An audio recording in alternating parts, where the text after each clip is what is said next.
Willkommen, bienvenue, welcome once again to another Property Matters with Hamish McLay. And this is an interesting one, actually. It's really where we start once again to bang our drum for local specialists. Hamish, I'm going to throw you straight under the bus.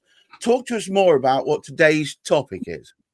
Well, it's not something we promote as much as we perhaps ought to in terms of Friday afternoon. We're very fortunate to have two delightful young ladies with us this afternoon. He's such a suck up. Which is, that in itself is a rarity. But the other aspect is the three of us between us have over 50 years of conveyancing experience or search experience. What we want to actually do this afternoon is to emphasize the local aspect of what we do, because it's very, very easy. Because at the moment we could be speaking to somebody in Yorkshire, or we could be speaking to somebody in Lancashire, or we could be speaking to sort of somebody in Wales. It matters not, because we have a consortium, we have a gathering, and we've been working together. I mean, Bharti and I have known each other for the best part of 20 years. I mean, Sharon and me, a youngster. I mean, it's over a decade, really, but I mean, a mere stripling. So, guys, welcome to Property Matters. I'm just going to put my devil's advocate hat on. So bear with. Surely we can just go to the cheapest in the market. Surely someone who has, offices all over the shop, that they'll do a one size fits all thing. Won't they be good enough? No, definitely absolutely no. Say what you feel, Bharti. Say what you feel. Absolutely no. Because remember, we're getting all this raw information. You get one bit wrong in that report, you screwed, basically. So is that a technical really, term? Not everybody can go and do a search, right? You have to know what you're doing, how to get the information, where to go, So no, locally, cheap and cheerful is not quite on. But hang on a moment. Isn't it all tapper on the old interwebs, and suddenly you've got it all there? Isn't that enough? No, definitely not. You need to know exactly what you're looking for and have great relationships with the councils for anything that you don't understand or any queries to go back and question. And also some of the information is sent through. Is it relevant? Is it right for that property? So we ask the questions. We've got the relationships. We know what's going on. Hamish, I thought that it was almost impossible to talk to councils these days. Don't they have some sort of hub or something, or interface or something? Actually, you're quite right. Because some of the councils have switched off. I mean, they weren't exactly bright, some of them, before we had the old lockdown scenario. However, some of them, would you believe it? You can't even speak to them on the phone. But one of the great aspects is, because the length of time each of us, the three of us, have been working with the councils that we know and we know well, we know the way in.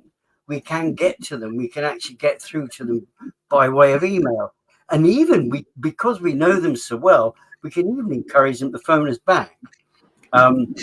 However, if you're not local, if you're not been working with that council, you can't do that. So, I think it was Sharon that sort of explained it particularly. There can be queries. I mean, we love everything to go through plain sailing. However, there are queries. And unfortunately, if somebody in Newcastle, for example, is working with someone in Watford, a council in Watford, how on earth are they going to get through to the right person? Well, they're not necessarily. However, by engaging, like Whitefield, engaging Bharti, Sharon, in fact, both of them, we get the two of them, wow, is done. But they're so experienced in terms of working with the individual councils. And that's one of the things as a team that we actually promote.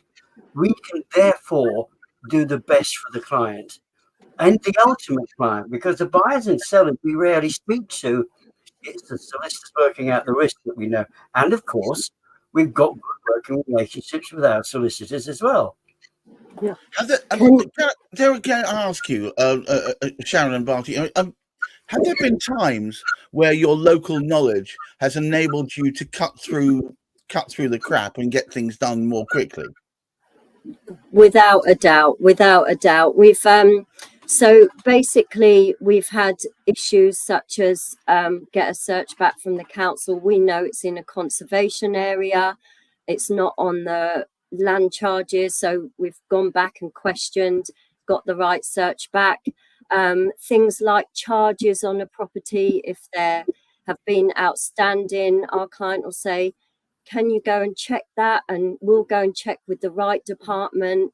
And then we have to liaise back with land charges, get that charge off the property so that we can issue a new search without the charge. So basically, we are not just doing the search, we're offering this after sales care, this help that we're saving our clients all that time. How much time do they have? Not a lot. Let us do the running round for you. Let us go to the council and get that information.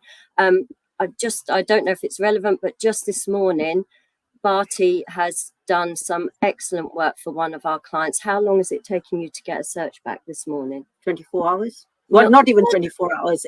4 hours. 4 hours. 4 hours. But hang on, that's nutty. That's nutty because I keep getting told that it will take weeks for this. You see, it's because your know-how. I have an amazing relationship with that particular council land charges, and they do a little bit of weighing and eyeing, but they say we can't get it. But you know what? The search is back. We put it in this morning about 10 o'clock. Yeah, it's back. And it's not even to 1:30, and we got the search back. But hang on. So if you know how to twist the spoon with one council, can't you do the same with all the councils? Is it just the same thing? We don't have, like where Hamish is.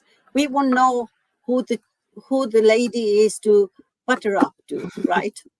Really, but Hamish does. But Hamish does. So yeah. Hamish will get that. We Jews have a good expression for this. It's called schmoozing. Yeah. But we have a local knowledge. We cover most of London, and bulk of the council land charges. We know people personally now because I've been doing this for 20 years. Sharon's been doing it for 10 years. So between us, we got 30 years of experience, and we know exactly what to do, what to get. And it's funny enough. Sometimes the conveyancers ask, "Can you tell me what does this charge mean on this search?" If they don't know, how are the lay people going to? So we are the ones who tell them what the charge means. Right. I just want to give a quick shout out to a lady I've known for a number of years, Alice Sparks, who deals in bridging loans for and she's just given us a big thumbs up, which is lovely. Hamish, I thought what happened to the paperless society? What happened to all the data being held in such a place that organisations like yourselves and Whitefield can easily access it? It seems to have gone by the by. Well, it's a very, very interesting thing. As you know, we belong to a collective, and it's fortunate we've got Sharon and Bharti there. They're based over on the outskirts of London, and as I said, they cover that particular sort of area. And if we go over to Wales, one of our colleagues in Wales, he, along with the chairman who I've succeeded, they established Cardiff in 1990. They digitized all of their records. Hooray! Right now, if you actually go to, I mean, I can only speak from my own experience because I don't know Sharon's and Bharti's sort of area, but I can take Wiltshire, for example. Wiltshire still have paper records for 3 out of 4 of their councils. Next thing you'll tell me they're using microfiche.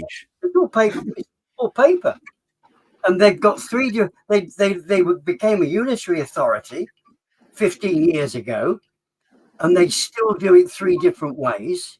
I have to give them some credit. It used to be 4 different ways. It's now 3 different, but 2 of those are paper. One of them is digitized. I can always hear the advert. Now 25% better. So hang on. Bharti, I'm looking for you to give me some silver linings here. Are things getting better? It's getting better. It's getting better. We've had a couple of clients come back, which we thought we'd lost them to corporates, but they're back to us, and it's not bad. It could be better if we weren't fighting each other on the corporate ladders and here, but we will win. We will win, and it will get better. So, Because you know what?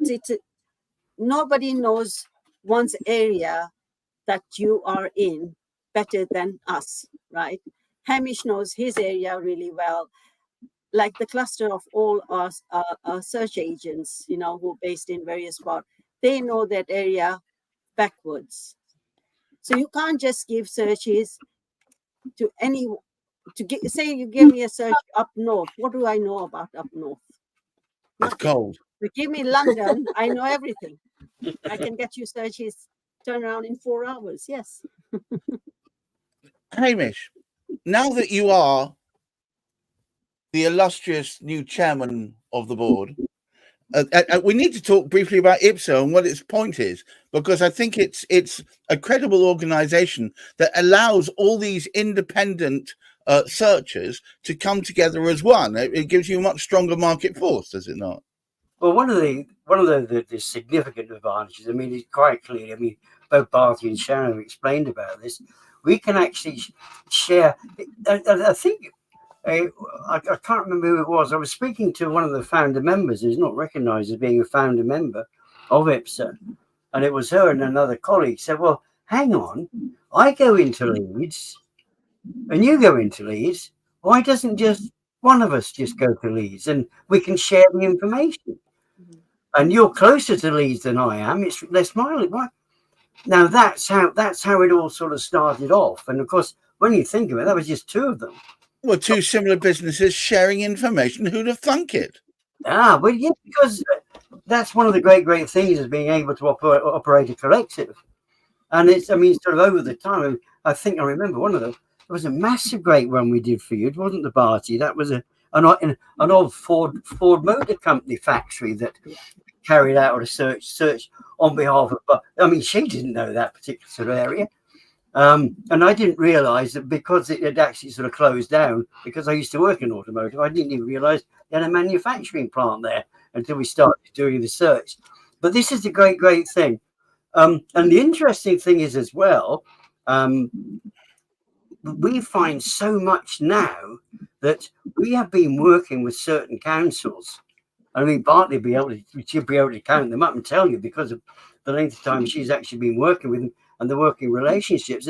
She's been working at those councils for longer than the land charges officer. Yeah. Yeah, It is true. that is true. That It is is true. true. And the people that are there, isn't it? Yeah. We've probably got more experience than they have, and that's why you can get your regulated searches rather than official, because we've been working longer than a lot of people at the councils. And the other thing is now the good thing that has come up through IPSA and COPSO and the search code that there is a compliance in place. So the clients have a lot more faith in it. I remember I've had a client for 20 years as of till recently. 20 years with me. They did all regulated search with me. And then the Law Society came in and said not to accept regulated searches because they're not compliant. So that was a dash for us. And, the business has been up and down because we get so much from Law Society, from government interference, so it drops and it picks up. But now, because it's compliance and 99.9%, all the lenders are accepting regulated searches. It's better. It's better for the client. It's better for clients' clients. They're not paying arm and a leg to get those searches, right? So in that sense, it has got better there now. Yeah, and it IPSA was part certainly part appeals. of that. It certainly appeals to me because you're getting you're getting more for less. You're probably paying less money, but you're getting more localized, pin sharp knowledge. Hamish, this does appear to be a course that is going towards the light. It appears to be going in the right direction. It certainly is, and we're starting to get some recognition because, funny enough, the conveyancers, the solicitors, have been under a lot of pressure, particularly over the last few months. But when we go back to the era when I first sort of started up, which because we're celebrating 20 years this year, when we actually sort of go back to that era, things were vastly different. And as Bharti actually pointed out to us, we didn't have the regulation that we sort of currently have, nor did the councils work in any particular way. They were in absolute shambles. And I do think they have improved quite significantly. And there's some really, truly great ones. But the best thing is about the relationship that we've been able to evolve with those particular sort of councils. But the light is there. And the great thing is about working with Whitefield, about working with Search and Convey. And we've had several other people. We had Michelle from probably Search Northeast that we were speaking to sort of last week. All of these people have been working within this environment for a long period of time. Because of what has happened and because what's happening with councils are cutting back on staff, land registry taking over, the numbers are dwindling.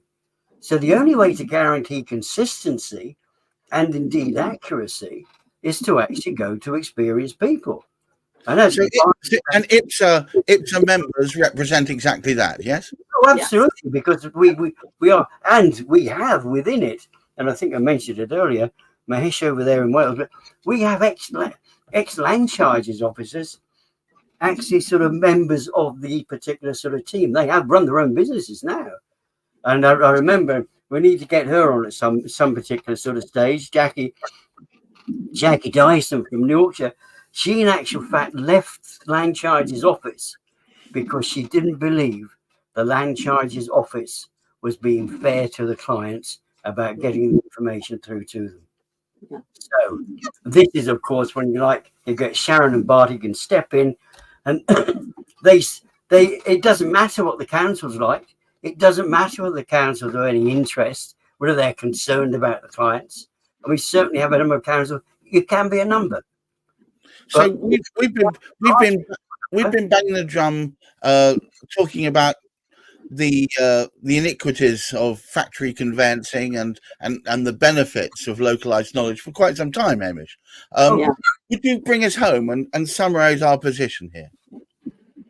Well, I think probably Sharon and Bharti, there's the two of them there. Let them, because I think I've said it often enough. I think it's their turn to say what is so good about local knowledge. Please. I just think that, you're making the biggest purchase of your life. You pay for quality, you pay for service. It shouldn't be pricing to the bottom. You should be paying for that local knowledge, our expertise, and work with someone that you know is 100% reliable. Yeah. Bharti? And then there's an after sales service as well, isn't it? When you get a search, there's, like Sharon said previously, if there is an issue, we can sort it out. They don't have to spend hours sorting out or hours on the council phone to sort it out. They just come back to us and it's done. So the client get a quick service. We get we've serviced the clients then. Well, look, it only remains for me to thank Hamish McLay. Thank you once again for Search and Convey. And of course, Sharon, Whitney and Bharti Bhuva from Whitefield Legal Services, just two groups of people who are within IPSA. Would you guys come back again? It's been lovely to have you on. Oh, we'd love to. We can talk for hours. That's not a problem. All right. Well, you're in good company here. So, look, guys, if you've been listening, we love the fact that you are constantly listening. We'd like a few more comments if you could give us more direction, but there's always new things to discuss on Property Matters. Until next week, I wish you all a wonderful weekend and, of course, great mental health.